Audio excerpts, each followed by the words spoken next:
Hello friends, अस्सलाम वालेकुम, hello and welcome to my YouTube channel.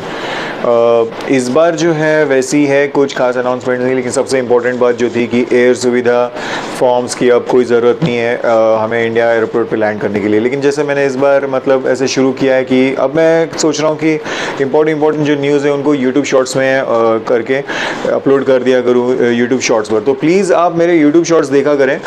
अगर आप मेरे सब्सक्राइबर है तो आपको नोटिफिकेशन आती होगी तो फटाफट आपको वहाँ पे मिल जाएगी। बट साइमल्टेनियसली मैं जो मेरा वीकली है वो यहाँ पे करता ही रहूँगा, इन सब वीडियोस को एक साथ कलेक्ट करके, क्योंकि हो सकता है कि किसी को एक साथ ही क्लब करके बैठना हो तो वो चेक कर सके। तो वैसे मैं सब व्यूज़ को न्यूज़ को कंपाइल करके यहाँ पे तो कर ही रहा हूँ और मैं कर ही दिया करूँगा। लेकिन अब मैं सोच रहा हूँ कि कोई भी ब्रेकिंग आ जाए तो उसको फटाफट यूट्यूब शॉर्ट में करूँ। साइमल्टेनियसली फ्रेंड, मैं आगे भी प्लीज़ आपसे रिक्वेस्ट कर रहा हूँ, मैं पैरेलली एक और वीडियो आप पे अपलोड कर रहा हूँ जिसमें मेरे पर्सनल व्यूज़ में डाल रहा हूँ। जो खुमार आया है, जो वर्ल्ड कप फुटबॉल का फीवर आया है, लेकिन मैं खुद वैसे क्रिकेट को फॉलो करता हूँ, तो क्रिकेट और फुटबॉल के बीच में क्या सिमिलैरिटीज़ हैं और क्या पॉइंट्स हैं इंपॉर्टेंट जो मुझे ऐसे लगे, वो भी मैं अपने अगले वीडियो में डाल रहा हूँ यहाँ पे पैरेलली, तो प्लीज़ उसको भी आप देख लेना। तो चलिए शुरू करते हैं आज की वीडियो। और सबसे इम्पोर्टेंट न्यूज़ है यही कि देखिए दोस्तों, अब से हम जो इंटरनेशनल नॉट ओनली एक्सपेट्रिएट्स जो ट्रैवल करते हैं, इंडियंस यहाँ पर आए हुए हैं, तो उनको अब जैसे इतने मतलब वो कोविड जब से चल रहा था तब से हम लोगों को ज़बरदस्ती इंडियन एयरपोर्ट पे उतरने के लिए वो एयर सुविधा पोर्टल पर से वो ज़बरदस्ती का फॉर्म लेके भरना पड़ता था, पर अब वो ख़त्म हो चुका है। इसकी सर्कुलर ये 2 दिन पहले ज़बरदस्त फेमस हो गई न्यूज़। बाय दैट टाइम अब तक तो सबको पता चल गया होगा, लेकिन वैसे ही वीकली कंपाइलेशन है। आप लोग यहाँ पे बैठ जाएं, आराम से मस्त में बैठें, जो हुआ है आप लोग बैठ लें। और जैसा कि मेरे चैनल को फॉलो करते हैं तो आपको एक साथ सब न्यूज़ पता चल जाएंगी। जैसे आप देख सकते हैं तो ये सर्कुलर आ चुका है। Ministry of civil aviation has on 10 May 2020 last reviewed the कोविड-19 guidelines and in light of this the कोविड-19 vaccination coverage both globally guidelines, ये सब सर्कुलर में दिया गया है। लेकिन इम्पोर्टेंट सबसे ये है कि the extend guideline of on submission of self declaration form the online सुविधा पोर्टल स्टैंड्स डिसकंटिन्यूड। तो हम लोगों को भी भरने की ज़रूरत नहीं है, बड़ा सर्कुलर है, मैं शॉर्टकट में आपको बता रहा हूँ, ख़त्म हो चुका है। और लास्ट में वो लोग लिख रहे हैं कि the about decision is effective from 22 November, it will be reviewed if needed as per the prevailing situation. मतलब वही कोविड वापस आ गया तो आपको कर सकते, तो अभी वो करने की कोई ज़रूरत नहीं भाइयों। अभी सब इंडियंस जो मेनली जो इंडियंस है ओके, उन लोगों को ज़बरदस्ती को भरना पड़ रहा था कहीं से भी जाने के लिए, अपने एयरपोर्ट पे लैंड होने के लिए, इर्रेस्पेक्टिव ऑफ कोई भी एयरपोर्ट हो, मुंबई हो या जो भी हो, तो वो अब कोई ज़रूरत नहीं है। ओके, जो दूसरी न्यूज़ है वो मतलब देखते हैं। देखिए क्या हुआ है, जो हम रेजिडेंट्स हैं उनके लिए मिनिस्ट्री ऑफ इंटीरियर की तरफ से एक नोटिफिकेशन आई है। It is launching the service of registration the birth of residents via Absher and delivering it through the national address.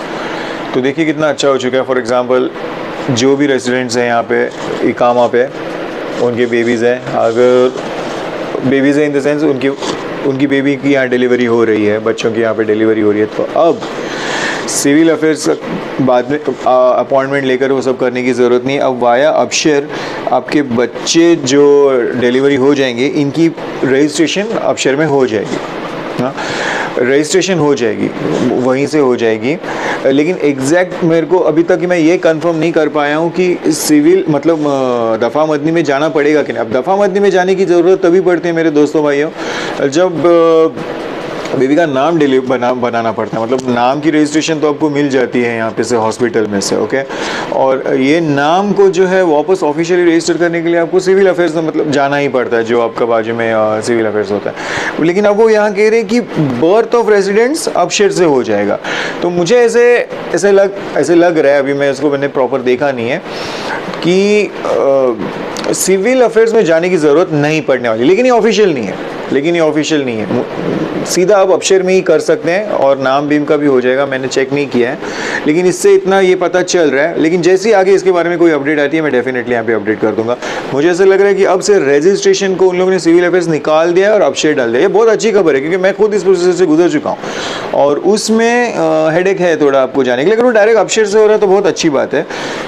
फिलहाल उन्होंने कह दिया है कि MOI is launching the service, but I'm not yet sure whether that civil affairs has been excluded from this or not. Okay, तो जैसे कुछ आएगा मैं आगे अपडेट करूँगा।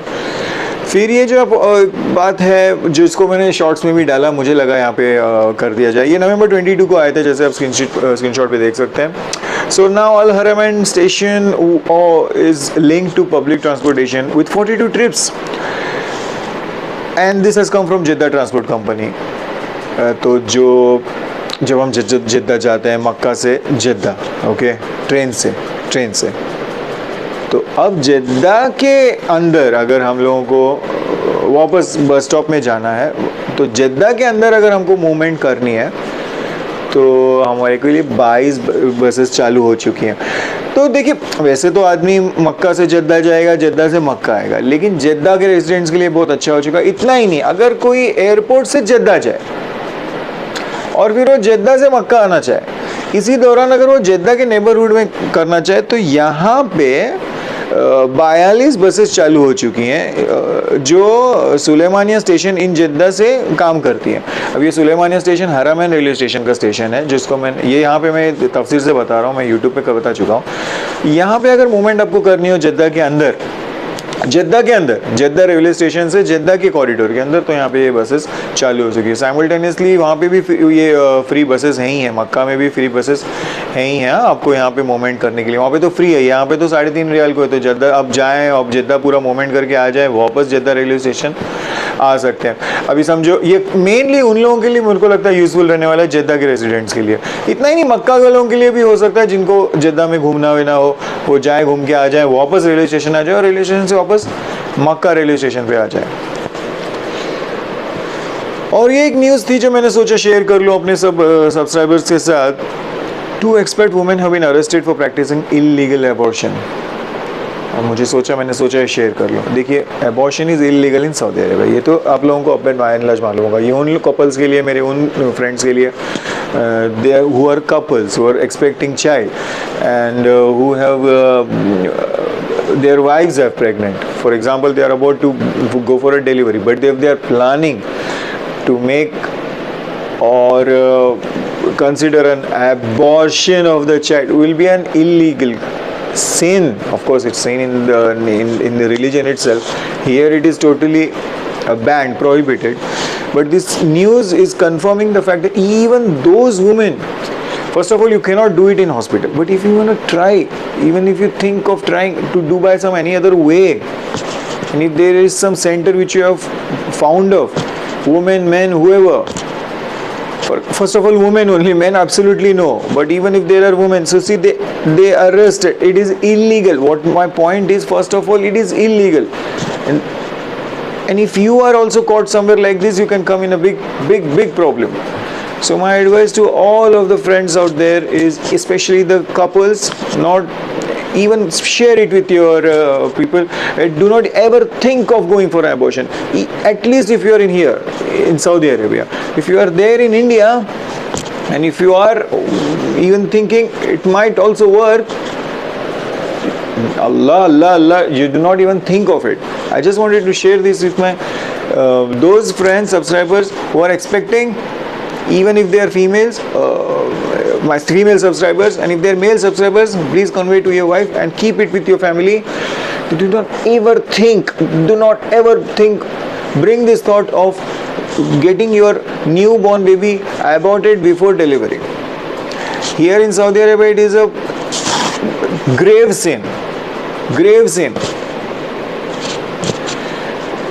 But by ethics also in our religion, Islam, it is a sin. Here in Saudi Arabia, this news is confirming that these women who were found doing this practice are arrested because it is an illegal operation to do. Okay, so do not ever bring this thought of getting your child aborted. Now, why would you even want to do this? For what reason? I do not ever know. Whether it is baby, that is the reason why, now here gynecologists give the detail of your the sex of your babies, whether the baby is female child or a male child.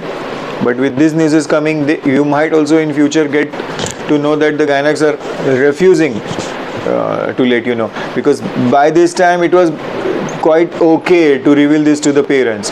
Parents were expecting the baby, but with this news is happening, it might also put this gynecologist, the female gynecologist who genuinely wanting to reveal the sex of the child to the parents, they might now feel hesitant because what might be the reaction of the parents listening, hearing to this news, the gender of the child. All in all, these were my views. Do not ever go for practicing. Think of also that you ever will go for the aborting the baby's life. It is a grave sin in front of Allah also, and also ethically. Here in Saudi Arabia, totally illegal. That is it. आज की video यहाँ पर include कर लेते हैं मेरे भाइयों दोस्तों. अगले हफ्ते इस बार वापस मिल जाएंगे. इसी बीच में मैं यूट्यूब शॉर्ट्स अपलोड करते रहूँगा, छोटे छोटे जो न्यूज़ आते रहेंगे. और थैंक यू वेरी मच, मेरे चैनल थोड़ा अच्छे से ग्रो हो रहा है. मैं देख रहा हूँ शॉर्ट्स को भी अच्छा रिस्पांस मिला है. प्लीज़ मैं एक और भी आपसे यहाँ पे ये करना चाहता हूँ, छोटी सी प्रोक्लेम की ये फुटबॉल वर्ल्ड कप चल रहा है और मैं फुटबॉल वर्ल्ड कप को बहुत अच्छे से फॉलो कर रहा हूँ. इंपॉर्टेंट मैं सऊदी अरेबिया की टीम को फॉलो कर रहा हूँ. प्लीज़ आप भी सऊदी अरेबिया टीम को फॉलो करें. We hope that they make it quarter finals. अगर उन्होंने क्वार्टर फाइनल्स भी मिलने लिए तो बहुत, लेकिन ओवरऑल मैं उनको फॉलो कर रहा हूँ. इसी के साथ मैं पूरे वर्ल्ड कप को फॉलो कर रहा हूँ. उसी से रिलेटेड कुछ इंपॉर्टेंट वीडियोज़ है मेनली सऊदी नेशनल टीम को जो कुछ वीडियोज़ होंगे मैं अपने शॉर्ट्स में डाल दिया करूँगा. प्लीज़ दोस्तों भाइयों, आप भी उनको फॉलो करें, वीडियो को वॉच करें, शेयर करें. सो show your love for my Saudi national team, because I have been in Saudi Arabia for last 13 years. This is my 13th year running in Saudi Arabia. I would love to see Saudi Arabia advancing to the 8th stage also. I love it. I'll be the most happiest. Okay, but I'm knowing that it is a very difficult thing for Saudi Arabian team. Not very, in the sense, not impossible. It is difficult, but it is possible. The way they showed it against Argentina. और अब तो उरूज पर हो चुका है. Okay, तो वहाँ पे प्लीज़ आप मेरे को सपोर्ट करें और मेरे कंटेंट आते रहेंगे. तो उसी के साथ चैनल को सब्सक्राइब करें, शेयर भी करते हैं. Thank you for watching.